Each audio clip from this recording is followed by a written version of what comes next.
Hi everyone, good evening to all of you. And I am Namish Sharma, and today's topic is the introduction of the RabbitMQ. So, what is RabbitMQ? RabbitMQ is a messaging queuing software, also known as a messaging broker, basically. So, basically, इसमें हम लोग एक particular message भेजते हैं depending upon क्या task हमें process करना है, टास्क की इंफॉर्मेशन और यूजर की इंफॉर्मेशन एक क्यू पर भेजते हैं जो जो जो कि ब्रोकर के पास होती है क्यू। और वहाँ पर जो है फर्स्ट इन फर्स्ट आउट के बेसिस पे जो हमारा अदर एंड पे जो एप्लीकेशन काम कर रही होती है वो उसको उठाती रहती है और प्रोसेस करके वापस भेज देती है सेम क्यू पे। ये बेसिकली रेवेन्यू क्यू का मेन वो है। और किसी भी तरीके के मैसेज हम इसमें भेज सकते हैं। For example, information about a process or a task that should start or another application, or which could be on the another server also, और एक सिंपल टेक्स्ट मैसेज भी हम भेज सकते हैं। सो अब एक एग्जांपल लेते हैं इसके लिए। बेसिकली एक वेब एप्लीकेशन हम लोग कंसिडर कर सकते हैं। वेब एप्लीकेशन है जो कि जिस पे हम यूजर जो है कुछ फाइल अपलोड करता है और वो फाइल अपलोड उस जो वेब एप्लीकेशन क्या करती है, फाइल अपलोड के जो रिक्वेस्ट है उसको हैंडल इंफॉर्मेशन करती है, एक पीडीएफ जनरेट करती है और वापस जब पीडीएफ जनरेट हो जाती है तो मेल के थ्रू उसको वापस भेज देती है। तो अब बेसिकली क्या होता है कि यहाँ पर अब इस पीडीएफ जनरेशन वाला जो टास्क है थोड़ा सा टाइम लेता है इसको हमें फास्ट करने के लिए। और इट मे पॉसिबल कि बहुत सारी पीडीएफ जनरेशन की रिक्वेस्ट एक साथ आ जाए। इसको फास्ट करने के लिए ताकि कंट्रोल वापस आ जाए हम मैसेजिंग यूज कर सकते हैं। और एक अनदर एप्लीकेशन जो कि जरूरी नहीं है कि सेम ही लैंग्वेज पर हो, that can be on the another language on another server on the same server also, कहीं पे भी हो सकता है, लेकिन वो सेम मैसेजिंग क्यू को लिसन कर रही हो वहां पर उस काम के लिए उसको हम बिठा सकते हैं। तो यहाँ पर इसको बेसिकली जो मैसेज भेजेगी एप्लीकेशन उसको बोलेंगे प्रोड्यूसर, और बीच में हमारा जो RabbitMQ ये ब्रोकर है, और उधर कंज्यूमर जो उसको कंज्यूम करेगा मैसेज को। तो ये एग्जांपल है। अब यहाँ पर हम देखते हैं कि कहाँ कहाँ पर हम इसको यूज कर सकते हैं मैसेजिंग को। बेसिकली जहाँ पर भी बेसिकली हैवी प्रोसीजर इन्वॉल्व हैं जहाँ पर, और रेस्पॉन्स टाइम में डिले है वहाँ पर, और हम ये भी चाहते हैं कि हमारा जो मैसेज है मल्टीपल कंज्यूमर्स जो हैं वो लिसन कर रहे हों। वहाँ पर हमें लोड बैलेंसिंग भी करनी है कि बहुत सारे हमने वर्कर अगर यहाँ पर कंज्यूमर के साइड पे हमने एक कंज्यूमर नहीं हो सकता, बहुत सारे कंज्यूमर भी हो सकते हैं वहाँ पे, और उनके बीच में लोड बैलेंसिंग भी करना है हमें, बराबर बराबर मैसेज उनको जाते रहें। तो वहाँ पर हम बेस्ट सिनेरियो यूज कर सकते हैं। और the consumer can be totally different server than a producer, or they can be loaded on the same server. The request can be created in one programming language and handled in the another programming language. तो यहाँ पर basically best advantage है इसका। ये figure है basically यहाँ पर जो एग्जांपल मैंने अभी बताया था, एक यूजर रिक्वेस्ट डालता है पीडीएफ क्रिएशन की, तो जो मेरा वेब एप्लीकेशन है ये हमारा RabbitMQ का ब्रोकर है। इसके ये कंपोनेंट है, यहाँ पर थोड़ा सा डिस्क्राइब कर दिया है कि ये एक्सचेंज पे जाता है। बेसिकली एक्सचेंज पे पब्लिश करता है मैसेज को। एक्सचेंज डिसाइड करता है कि किस क्यू पे जाता है। देयर में भी मोर देन वन क्यू, एक क्यू तो एटलीस्ट होने चाहिए, लेकिन एक से ज़्यादा भी क्यू हो सकती है, और कॉम्प्लेक्सिटी और जो है अभी आगे मैं बताऊंगा इसके बारे में। और इस क्यू पे ये लिसन कर रहा है कंज्यूमर, और ये वापस इसके पास रिक्वेस्ट चली गई पीडीएफ जनरेशन की, इसने रिक्वेस्ट प्रोसेस करके अब पीडीएफ को वापस भेज दी मैसेज मैसेज वापस भेज दिया, PDF वो किसी क्लाउड पे भी डाल सकता है, वहां से हमारा प्रोड्यूसर ले सकता है और वापस इसके बाद रिक्वेस्ट चलेगी, प्रोड्यूसर जो है उसको ईमेल कर सकता है वापस यूजर को। तो एक सिंपल एग्जांपल लिया है जस्ट टू डिस्क्राइब करने के लिए। अब इसमें एक्सचेंज बेसिकली क्या है, producer send message to the exchange, exchange is responsible for routing the message to different queue, different queue पे मैसेज राउट कर सकता है with the help of binding and routing कीजिए, आगे इसके बारे में और डिटेल में बताएंगे। Binding is a link between the queue and exchange. तो जब आप एक्सचेंज बनाते हो तो एक तो एक्सचेंज का टाइप आप यहाँ देते हो, वो भी अभी आगे मैं बताऊंगा, और एक बाइंडिंग क्रिएट करते हो एक्सचेंज और क्यू के बीच में।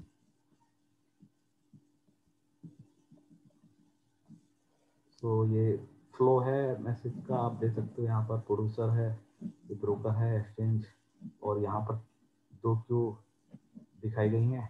एक क्यू को लिसन कर रहा है कंज्यूमर, दूसरी क्यू को मे भी दूसरा कंज्यूमर या more than one consumer listen कर सकते हैं, depending upon the exchange type.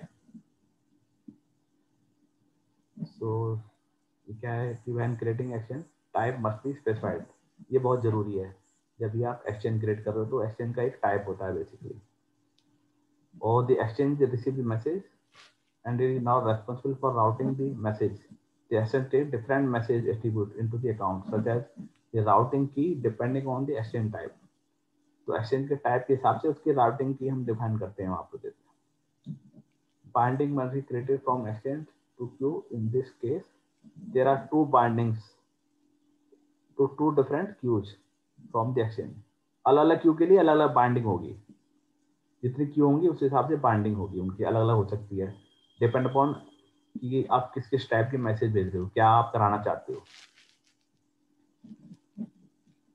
क्योंकि एक बेसिकली एक एप्लीकेशन से आप डिफरेंट टास्क करा सकते हो, तो डिफरेंट टास्क के लिए you have to create different type of message, for different type of message you need to have different type of queues basically, जो एक डिफरेंट मैसेज टाइप को रीड कर रही हैं। यहाँ पर हम आते हैं टाइप ऑफ एक्सचेंजेस।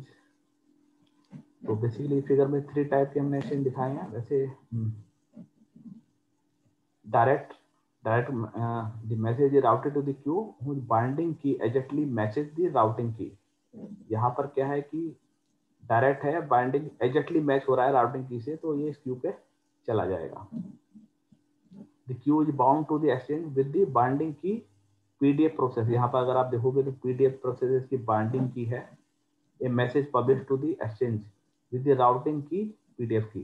तो यहाँ पर दोनों की एक की बाइंडिंग की, जब ये बाइंड किया था इस क्यू से तो हमने इसकी की दी थी PDF प्रोसेस,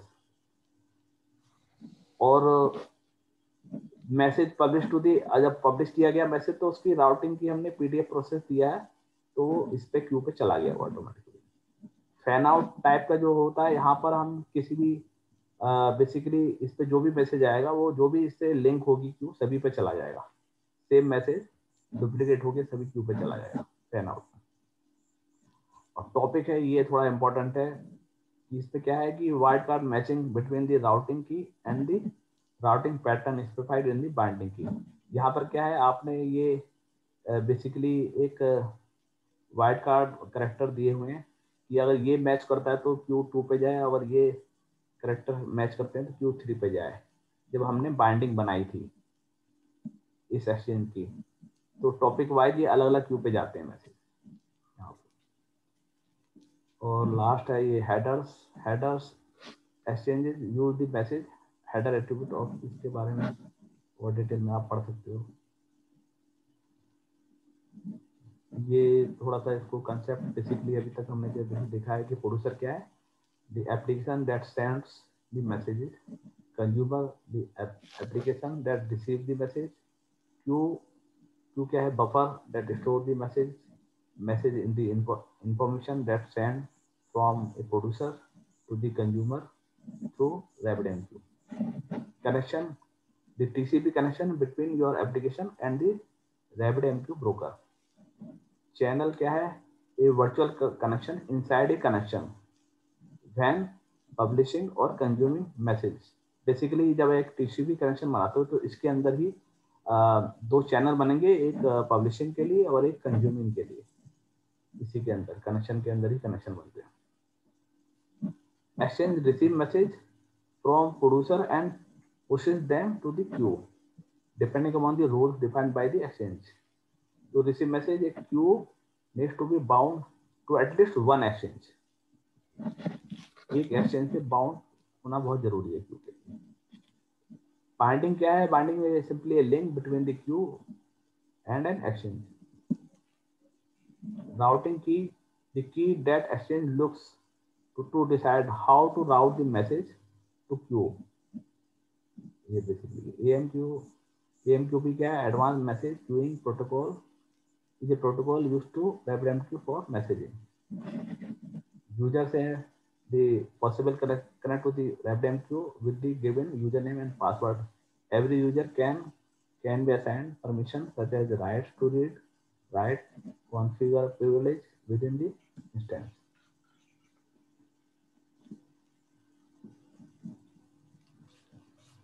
हाँ, इसमें क्या है बेसिकली कि अगर पीडीएफ प्रोसेस से अभी एग्जांपल बताया था कि अगर वो एप्लीकेशन क्रैश भी हो जाती है तो भी आपकी जो रिक्वेस्ट है वहाँ पड़ी रहेंगी क्यू पर, और वो कंज्यूमर है वो वहाँ से रिक्वेस्ट लेता रहेगा। रिक्वेस्ट जब तक अब आपकी क्यू पे रहेंगी जब तक कि कंज्यूमर उसको उठा नहीं लेता, वहाँ से प्रोसेस नहीं कर देता, जब तक क्यू पे आपके रहेंगे वो जाएंगी नहीं, लॉट नहीं होंगे आप। इसको दो तरह से सेटअप कर सकते हैं हम RabbitMQ को। एक तो इनका क्लाउड से आप कर सकते हो। यहाँ पर एक क्लाउड पे जाके आप साइन अप करोगे, पहले डाउनलोड करोगे, इंस्टॉल करोगे और वहाँ पर अपना यूजर नेम पासवर्ड वगैरह क्रिएट करोगे। ये मैंने करके कभी देखा नहीं है इसको, ये आप अपना थोड़ा सा गो थ्रू कर सकते हो। यहाँ पर क्या है, आपके पास में जब ये इंस्टेंस क्रिएट करोगे उसके बाद में क्लाउड से साइन अप करके और उस इंस्टेंस में user name password and connection URL आपको मिलेगी, जिसके बेस पे आप अपने कोड में उसकी API यूज करके आप कनेक्शन बना सकते हो। जब ये आप इंस्टेंस क्रिएट करके करते हो तो आपको लास्ट ये सही, यहाँ पे इसकी डिटेल है। इसको इसी तरीके से हम ऐसा कर सकते हैं, हम अपना लोकल पे भी इंस्टॉल कर सकते हैं इसको। ये कुछ कमांड्स हैं जैसे कि उबंटू की कमांड है लिनक्स की, इसके थ्रू आप जो है इंस्टॉल कर सकते हो उन कमांड के थ्रू। और अगर सर्विस को स्टार्ट करना है तो ये कमांड है, अगर पुराना है वर्जन आपका तो ये कमांड्स है सर्विस स्टार्ट की, स्टॉप की। और अगर लेटेस्ट है तो ये कमांड्स है, पहले आपको अनेबल करना पड़ेगा RabbitMQ सर्वर से स्टार्ट स्टॉप की कमांड है। सिंपल है, ज़्यादा कुछ नहीं है इसमें। हाँ, आपको ये एक इम्पोर्टेंट है, आई थिंक ये पहले आना चाहिए था, सॉरी। सबसे पहले एक एडमिन यूजर आपको बनाना पड़ेगा RabbitMQ पे। यूजर उसको पासवर्ड उसको राइट देने पड़ेंगे एडमिनिस्ट्रेटर पे, ये कमांड से राइट देने के लिए। उसके बाद then you need to start the service and you can proceed. इसमें एक चीज और है जो आई थिंक इसमें मैंने कवर नहीं करी है। इसमें आप आपके पास एक से ज्यादा इंस्टेंस भी आप रख सकते हो, क्लस्टर बना सकते हो दोनों जगह। आप लोकल पे भी आप तीन मशीन पे लेके और उनका आपस में क्लस्टर बना सकते हो कि अगर एक मशीन डाउन होती है तो आपकी मैसेजिंग चलती रहे, तो आप क्लस्टर आप बना सकते हो, वो भी सिंपल है। और आप चाहोगे तो उसका एक अलग से सेशन एक ले सकते हैं, कैसे बनाते हैं, मेरे पास डॉक्यूमेंट वगैरह सब है उसका। ये एक बेसिकली मैनेजमेंट कंसोल है RabbitMQ पे कि अगर आप देखना चाहते हो कि मेरे क्या एक्सचेंज हैं, कितने एक्सचेंज हैं, क्या कनेक्शन है, सर्विस मेरी प्रॉपर्ली चल रही है नहीं चल रही है, तो एक लिंक मिलता है जब भी आप इंस्टेंस क्रिएट करते हो, RabbitMQ इंस्टॉल करते हो। ये एक इसका अनेबल है, पहले इसको अनेबल करना पड़ेगा RabbitMQ मैनेजमेंट की। इसकी आपको इसके लिए पोर्ट बेसिकली यूज होता है, ये आपका ओपन होना चाहिए। फिर आपको ये URL मिल जाएगी, URL पे आप लॉगिन करोगे सेम यूजर नेम पासवर्ड से। So then you can have a skin like this. Here you can, यहाँ पर आप चेक कर सकते हो आपका क्या पोजीशन है, अब जैसे यहाँ पर एक स्ट्रेंथ दिखा रहा है, यहाँ पर अगर आपका क्लस्टर होगा तो तीनों स्ट्रेंथ यहीं पर दिखाएगा। यहाँ पे कनेक्शन आप चेक कर सकते हो, यहाँ चैनल की टैब है, कितने चैनल्स बने हुए हैं, क्या क्या है, कौन कौन उसको पब्लिश कर रहा है, कौन उसको यूज कर रहा है, कंज्यूम कर रहा है, एक्सचेंजेस कौन से एक्सचेंज में आपने बनाए हुए हैं, इस एक्सचेंज के अंदर कितनी क्यू है, वो सब कुछ। और एडमिनिस्ट्रेट यहाँ से एडमिन पार्ट भी है, इसको चेंज कर सकते हो आप, नया यूजर बना सकते हो, बहुत कुछ आप इसके थ्रू कर सकते हो। सो यहाँ पर हाँ, कोड में आप basically as usual you know, ये एक लाइब्रेरी आपको मिलेगी, एप्लीकेशन प्रोग्रामिंग इंटरफेस एपीआई मिलेगी for use of writing the client application. हर एक मुझको टाइम नहीं मिला थोड़ा देखने का, सी शार्प में तो है ही, सभी लगभग जो भी करंटली प्रोग्रामिंग लैंग्वेज यूज हो रही है सभी के लिए एपीआई वो काम करती है, डिपेंड अपॉन कि आप कौन सी एप्लीकेशन यूज कर रहे हो, कौन सा कोड यूज कर रहे हो। The client library has several methods in this case to communicate with the RabbitMQ. ये थोड़ा सा मैं चाह रहा था कि कुछ एग्जाम्पल लेके सी शार्प का मैं आपको दिखा दूं कनेक्शन कैसे बनाते हैं क्या है। वो कमांड मैं इसमें नहीं इंक्लूड कर पाया, ये कुछ स्टेप्स है, you can read the step. Basically setup, create a connection object, user name, password, connection URL, port, etc, ये सब देना पड़ेगा आपको in to provide TCP connection between the application and MQ. Create a channel लाना, declare a queue and set up exchange. Publisher में या आप message publish कर दोगे और फिर क्लोज दी कनेक्शन में आपका काम गया है। इसका अगर मुझे मिल जाता है तो एग्जाम्पल मैं यहाँ डाल सकता हूँ कुछ सी शार्प के, then I will upload it हमारा जो ब्लॉग है। तो that's all from my side, any question?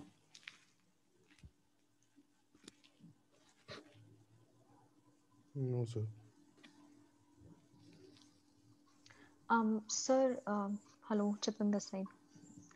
हाँ सर मुझे पूछना था कि अगर क्यू से कोई एक कंज्यूमर कोई एक पर्टिकुलर मैसेज कंज्यूम कर चुका है तो क्या किसी भी वे से वो दोबारा सेम मैसेज कंज्यूम कर सकता है? नहीं, वो मैसेज तो क्यू से हट जाएगा ना जब वो कंज्यूम कर लेगा। ओके, तो जैसे अगर कंज्यूमर एंड पे कोई इशू हो जाता है, आप उसको प्रोसेस नहीं कर पाते हो मैसेज को, लेकिन आप क्यू से उसको निकाल चुके हो, तो आप उसको दोबारा नहीं ले सकते क्यू से, राइट? ये अगर आप मैसेज जो बेसिकली जो आपका कंज्यूमर है उसने मैसेज कंज्यूम किया है, अगर वो आगे कोई प्रॉब्लम आ गई है तो वो एरर फेंकेगा, एरर आके रिटर्न करेगा। लेकिन मैसेज तो उसने एक बार क्यू से रीड कर लिया तो वहां से चला जाएगा।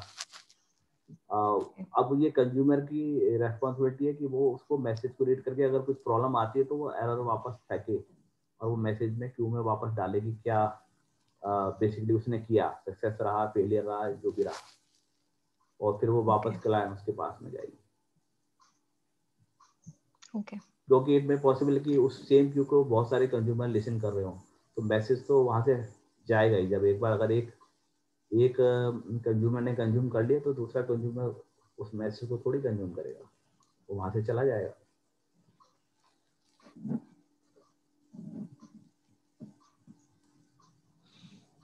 Any other question?